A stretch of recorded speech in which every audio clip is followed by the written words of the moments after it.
All right, part 11. So for this part, I'm just going to give you some backstory on the family. Pause all the stuff about the house, pause the stuff about the car. This is backstory on his family, my ex-husband's family. All right, follow me. My ex-husband's parents, mom and dad, are both deceased. Mom passed away from cancer. Dad passed away shortly after her. I'm not sure what he passed away from. So he has a number of siblings. He has two, with his parents, he has two siblings, two brothers, excuse me, two brothers. One is older, lives in Philly. One is younger by 2 years, lives in Nashville. He has two sisters. One, Shantae, is older, lives in Douglasville with her husband and two kids, a boy and a girl. Younger sister, Kim, is the baby, lives in Augusta with her husband, worked at, I think he told me, Procter and Gamble. That was the story. He had two half brothers that were through his dad. One brother lived in Baltimore. The other brother lived in Augusta. The brother that lived in Augusta, I have physically met in person, shook hands, hugged, all that. The brother that lived in Baltimore, I have FaceTimed with, talked to him. The brother that lived in Philly, the older brother that he looked up to, I have never talked to him on the phone. I would always talk to him through my ex-husband. So the conversation would be like, hey babe, brother so-and-so said hey. He didn't call him brother so-and-so. We'll call him John. John said hey. Hey John. I would be in the bathroom doing my hair, brushing my teeth. Hey John. And he would be like, did you hear? He said, how you doing? I was like, I'm good. How's he doing? Because that's just me. And so he would relay back and forth, back and forth, back and forth. He talked to John every day from starting around July after the grandmother passed away. He would talk to John every morning. We both would be getting ready for work and he would be on the phone with John. They would be talking for 30, 40 minutes, talking about football, talking about other siblings. They would be talking about cars. It was really like not a big deal. They would talk about the brother in Baltimore, they would talk about the brother in Augusta, and then they would reminisce. This is the conversations I could hear. Let me explain. When I say I can hear a conversation, what that means is I am physically standing near him or next to him where I could hear him with the phone up to his ear talking to someone, because it wasn't me. Okay? I may not hear the other person because the phone call may not be on speakerphone. But what I hear is, for example, I hear, hey man, what y'all doing? Oh, for real? Y'all barbecuing this weekend? What y'all making? Oh, that's what's up. Nah, I think me and her gonna stay in this weekend because, these numbers is looking crazy with COVID. Yeah, she over here. She's just sitting right here. She watched the TV. Okay, hold on. John said, hey. Hey, John. You heard her? Okay.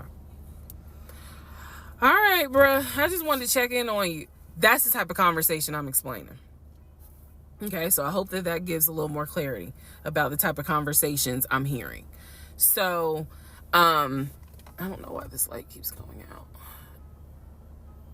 Okay, so that's how he would talk to his siblings. The grandmother passed away. He called me around April or May and told me that his grandmother passed away. His grandmother, on his dad's side, had died suddenly from COVID. She had symptoms. She went to bed and did not wake up. He was distraught. He was crying. He wasn't eating. He was just sitting there, listening to music, not watching TV, just sad, because he was like, my grandmother was always my support system. So from what I saw, it really bothered him. I did not think anything of it. I'm one of those people, if you tell me somebody in your family passed away, I'm gonna believe you, because I don't play about death. And I guess I expect other people don't either. However, that is not the same for everyone else, but we'll get there. So family, he had his sister Shantae, who lived in Douglasville. Like I said, she was married with 2 kids. Apparently she was a nurse. So when I had my miscarriage, that was a sister that he was like, my sister will take you to the hospital. Like, that's what family does. Okay. I had never met Shantae. I've been on the phone, or excuse me, I've been around him when he was on the phone with Shantae. Never heard her part of the conversation. But he would be talking to his sister. That's what he said. That's what it sounded like too. Now, what is interesting is that we lived maybe 35, 40 minutes away from Douglasville. So there were plenty of times that he had invited me to go with him to his sister's house. Okay, let me tell you how this would always work out. Total times he invited me was probably 3 times for different barbecues or whatnot. The first time he invited me, I was like, nah, I ain't going, because again, COVID. And she's a nurse. Hell no.